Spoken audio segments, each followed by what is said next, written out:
Jadi di sini kita bakal bahas vaskularisasi dulu. Ini vaskularisasi otak ini kan dia unik, ada namanya sendiri, namanya arteriosklerosis. Dia ada 3 komponen. Ada arteri, ada komponen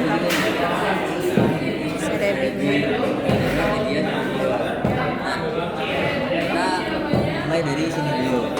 Jadi kalau mau ke otak itu kita lewat arteri karotis. Pertama ke arteri karotis communis, terus dia di sinus karotikus bercabang. Kedua, eksterna dia keluar, interna dia masuk. Yang interna ini dia waktu lewat basis running bakal lewat lubang namanya kanalis karotikus. Dia lewat lubang dari kanalis karotikus, terus dia bakal keluar, dia belok ke lateral. Dia agak ke lateral gini, baru dia bercabang jadi arteri yang anterior sama cerebri anterior sama cerebri medial. Nah, kalau kalian lihat di sini arahnya yang media ini kan makin ke lateral nih, makin ke pinggir. Kalau yang anterior dia ke tengah sama ke depan. Jadi itu nanti kaitannya ke sini. Karena si media tadi makin ke pinggir, jadi dia dapat jatah bagian tengahnya yang pinggir, yang pinggir luar. Tapi yang anterior dia kan ke tengah maju. Berarti dia dapat bagiannya yang bagian tengah-tengah hemisfer sampai di depan sampai ke belakang ke atas. Jadi kalau yang di sini ini semua itu yang anterior, ini yang media. Kalau yang posterior sama aja, namanya posterior dan dapat yang bagian di belakang. Kalau tahun kemarin itu keluarnya adalah ini itu yang memvaskularisasi arteri apa? Arteri apa? Cerebri medial. Nah, lanjut. Dari 3 komponen arteri tadi, kalau dia mau menjadi siklus suatu kayak siklus gitu, itu dia butuh penghubung. Nama arteri penghubungnya arteri komunitas. Ada yang anterior dia menghubungkan Anterior. Kalau yang komunikasi posterior dia menghubungkan atas arteri posterior ke medial. Lanjut ke venanya. Otak kan ada di tengah sini nih. Si otak itu tuh venanya bakal bermuara ke vena cerebri magna. Dari vena cerebri magna, ini vena cerebri magna, dia bakal lanjut ke sinus rectus. Sinus rectus dulu, dia lurus ya dari sini. Nah, di sinus rectus ini dia ketemu aliran darah dari sinus sagittalis yang inferior. Ketemu di sinus rectus. Habis dari sinus rectus dia lanjut ke confluence of sinium. Di confluence of sinium dia ketemu dari sinus sagittalis superior (SSS). Dia ketemu di sini, baru kemudian mereka bersama-sama lanjut ke sinus transversus. Habis dari sinus transversus ke Sigmoid. Habis dari sigmoid ke CDI. Pertanyaannya dulu sebenarnya vena sebenarnya di tengah, terus lanjut ke vena julius. Udah, kalau yang ini tadi kemungkinan ditunjuk bagian otak, ditanya vaskularisasi apa. Kalau yang ini itu kemungkinan ditanyain habis dari sini dia lanjut kemana, venanya apa. Ada yang mau nanya vaskularisasi? Oke. Sekarang kita lanjut ke diencephalon. Diencephalon itu dia ada beberapa komponen. Pertama di sini ada talamus.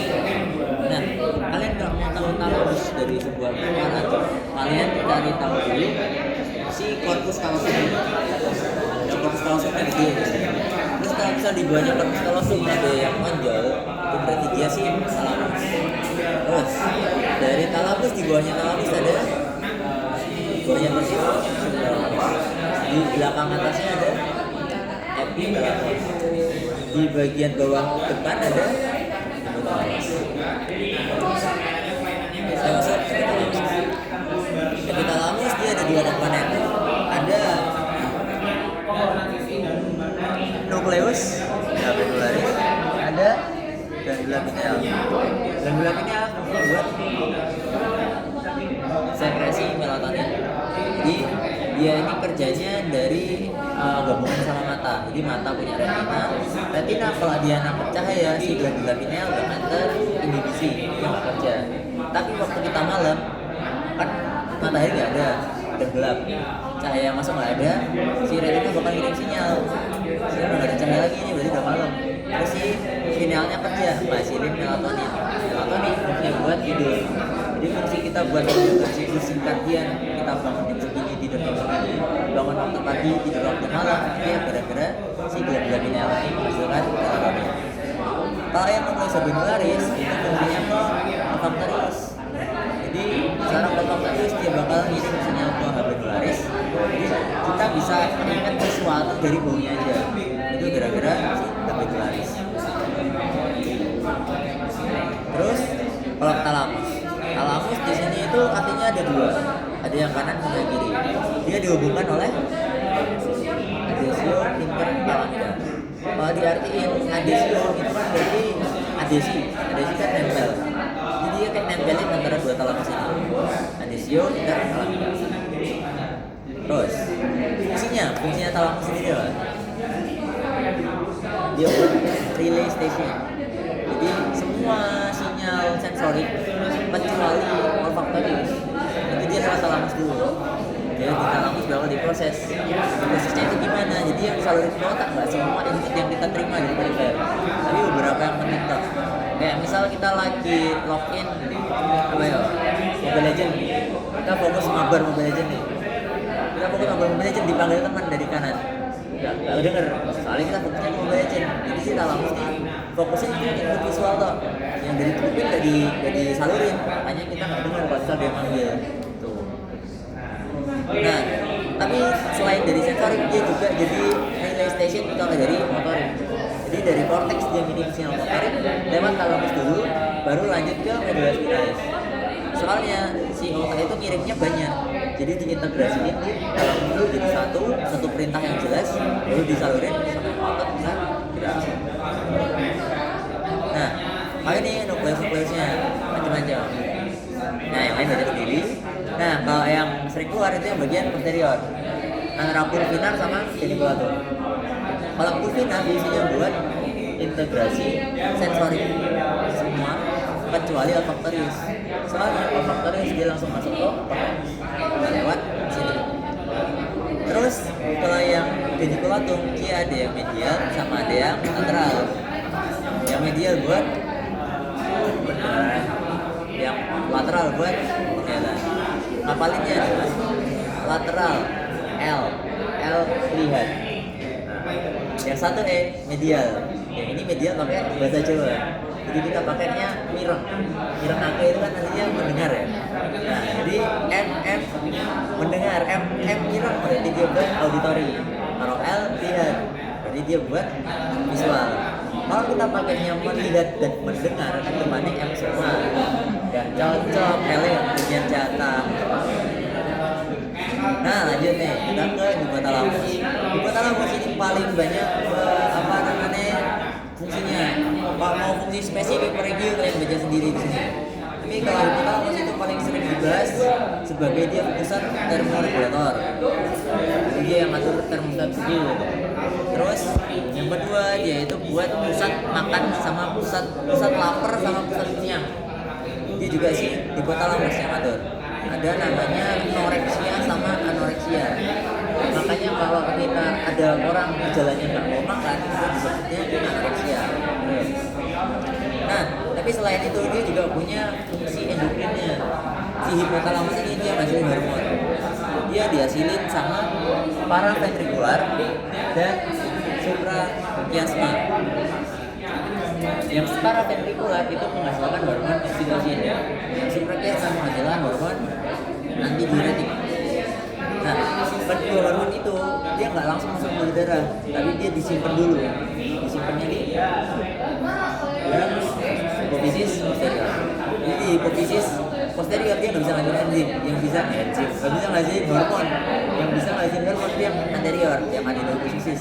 Yang neurohipofisis dia cuma menerima hormon dari hipotalamus terus disimpan, baru dia dikeluarin.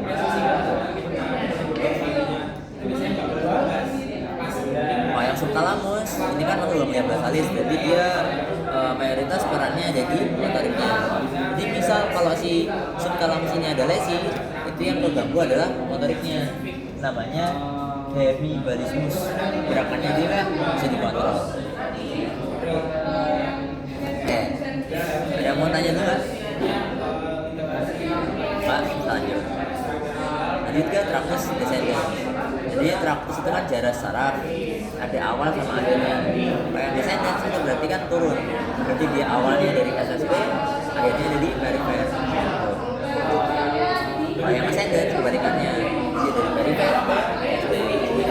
Nah, yang ascendens buat sensorik, kalau yang descendens buat motorik. Yang descendens dibagi dua, ada yang piramidalis sama extra piramidalis. Nah, tapi secara umum si tractus descendens ini dia dibagi jadi 3 ordo. Ada 3 komponen di sini. Ada ordo 1, ordo 2, ordo 3. Yang penting itu di ordo 1 sama ordo 3. Ordo 1 itu dia tempat awal sinyal motorik itu dikirim, berarti dia ada di korteks. Ordo 3-nya dia tempat sebelum lanjut ke perifer, ada di cornu medulla spinalis yang anterior. Kalau yang motorik kan anterior, kalau yang sensorik di posterior. Nah, ordo ini itu gampangannya kalau mau dibayangin adalah tempat saraf itu gantian. Jadi awalnya kan saraf kirim sinyal dari otak, yang kirim kan misal saraf 1 nih, saraf pusat, saraf 1 kirim sinyal, lanjut pakai akson sampai bawah. Ini dia lanjut terus apa ini sampai bawah. Nah, di ordo neuron ketiga itu dia tuh gantian, dia ada nukleus saraf baru lagi disalurin di sini, terus dari sini baru dikeluarin jadi saraf perifer. Jadi si cornu anterior ini dia itu jadi batas antara upper motor neuron sama lower motor neuron. Sebelum dia cornu anterior berarti namanya upper motor neuron, setelah dari itu namanya lower motor neuron. Nah, bedanya adalah ketika di klinisnya. Kalau misal si lower motor neuron itu rusak, berarti kan saraf perifernya katanya nggak kenapa-napa. Kalau tanya kenapa-napa, berarti kan perintahnya aslinya ada nih, cuman nggak bisa diterjemahin ke otot-otot. Ini otot-ototnya gara-gara nggak bisa gerak, dia jadi atrofi. Tapi dia biasanya lesinya di yang yang nggak ke kanan, berarti yang gangguan di kanan. Tapi kalau yang di upper motor neuron, dia itu gangguannya jadi sebelum kornu. Jadi ototnya nggak kenapa-napa, cuman dia jadi lebih kaku atau gimana soalnya si upper motor neuron yang ganggu. Nah, kalau yang ini tractus piramidalis atau nama lainnya corticospinalis.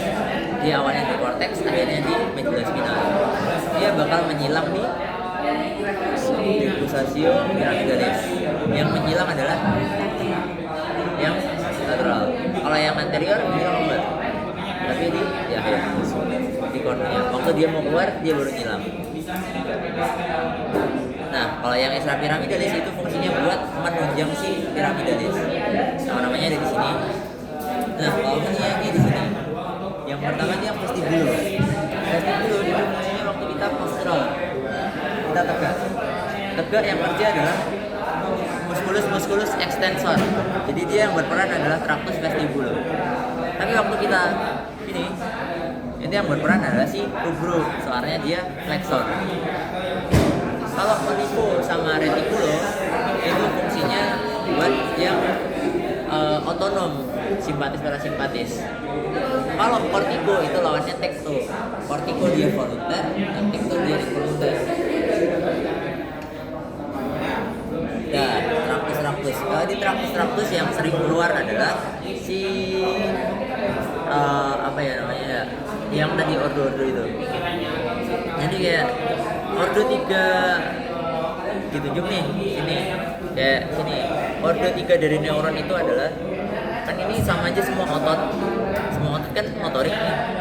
Dia berarti soalnya itu kalau nggak salah otot nih. Ordo ketiga, neuron ordo ketiga dari saraf yang menggerakkan otot ini gimana? Jawabannya kan semua sama di cornu anterior. Tapi kalau dibalik sensorik, ordo ketiganya dia di thalamus. Jadi kan relay station terakhir sebelum dia diterjemahin ke cortex, dia kan lewat talang dulu sensorik. Makanya kalau yang motorik ordo 3-nya di cornu anterior, kalau yang sensorik dia di thalamus. Terus kita ke limbik. Kalau limbik ini fungsinya buat emosi sama memori.